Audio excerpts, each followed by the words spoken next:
So I wanted to ask you this while we're on the subject of best player. Hmm. So a lot of people feel as though Shaquille O'Neal was not the best player or was never the best player in the league. And they say that because a lot of guys, I ain't trying to say no, I've heard, let me say this, I've heard multiple people say Shaquille O'Neal could not have been the best player in the league at any point in time because all he can do was dunk, or all he did was dunk.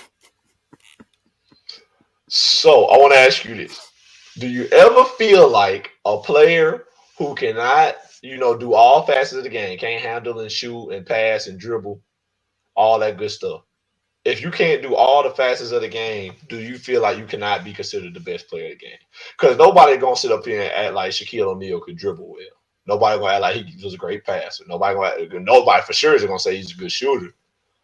But the things he did at such a high level that he didn't need the other things. And I Hmm. feel like basketball is about balance also. Because Hmm. like you said about your 2K rating.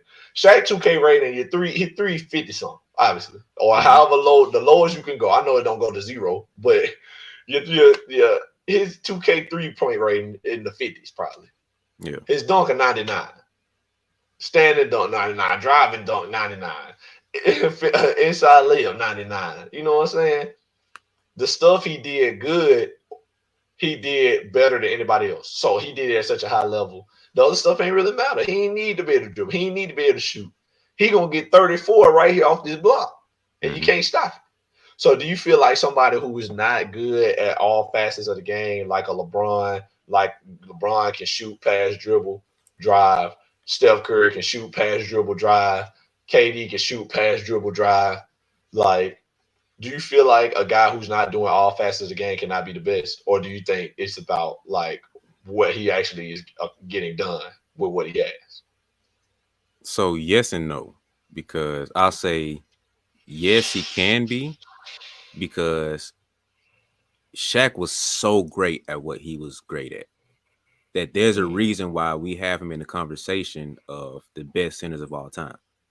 Because if you want to go, bar for bar, skill for skill, Kim Olajuwon should be number one overall.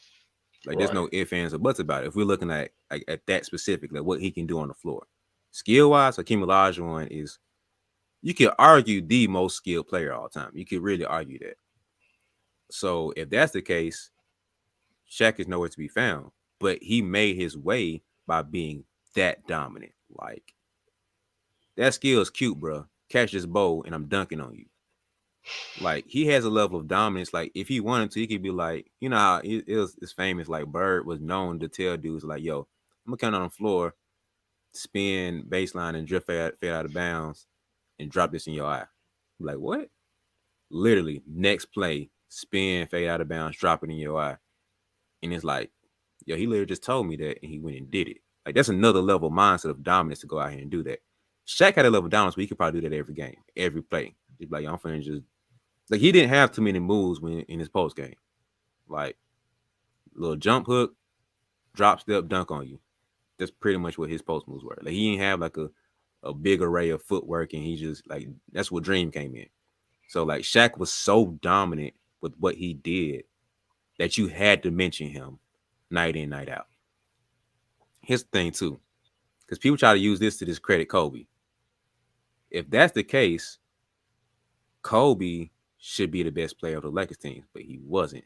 People try to discredit Hmm. Kobe, say, "Oh, you weren't the best player on that years, bro. You won a three-peat." There's only so many teams that won a three-peat. It's hard to do that without being a certain caliber of player. So if Kobe wasn't the man on that team, only one other man you can look at. So that man has to be in a discussion when we're talking about this. So you can't discredit Kobe and discredit Shaq at the same time. That doesn't add up here.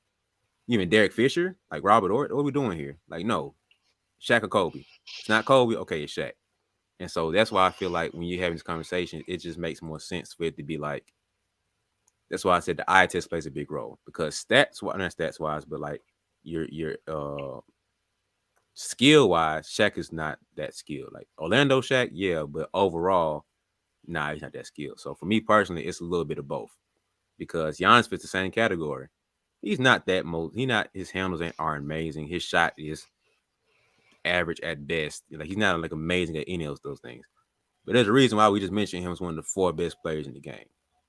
You feel me? So it's not all about, the overall level of your skill. It's also about the eye test and what you do.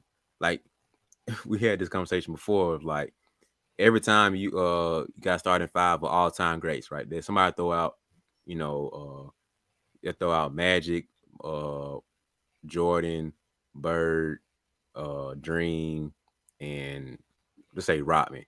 Who you throwing out as your 5 to beat these teams? Then somebody throw out, somebody Shaq, Kobe, Bron, KD, Steph Curry, just for my generation. And it's funny, man. Every time you see Shaq on one of them lists, nobody ever has an answer for who's guarding Shaq. Mm-hmm. Never.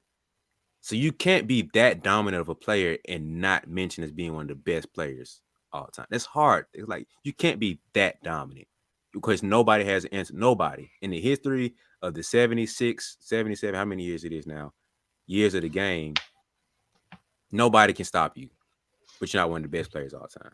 That's kind of tough for me to believe. So Right. you don't have to be the most skilled, but you have to be that good at what you do to be in that conversation. And that's where Shaq, he's an outlier when it comes to that. So him, Will, and Giannis are in that conversation of being that great at what they do to where, yeah, a lot of your other skills are down here, but it's not a one-on-one competition. It's not just like that. Like people undervalue how great it is to be a team player and how great it is to do other stuff besides just one-on-one. So I feel like, yes, your overall skill matters, but if you're so great and so dominant in another area or other areas that you can't be stopped, that says a lot about you too. So um, Shaq is in that conversation of best players all the time, because you can't, and there's nothing in his position. He's a center. Like, come on now. Like, you're not looking for your center to handle the ball that much. Even Facts. Joel Embiid and Joker for today, we're not looking for them to be like, well, bring the ball up the floor. You looking stupid. Maybe another 10 years we look for that, but right now, no. So that's a long way to answer of like me saying that Shaq is still mentioned as one of the best players, regardless of how skilled or unskilled he is, because he's so dominant that you can't leave him out of that conversation. Facts. Okay.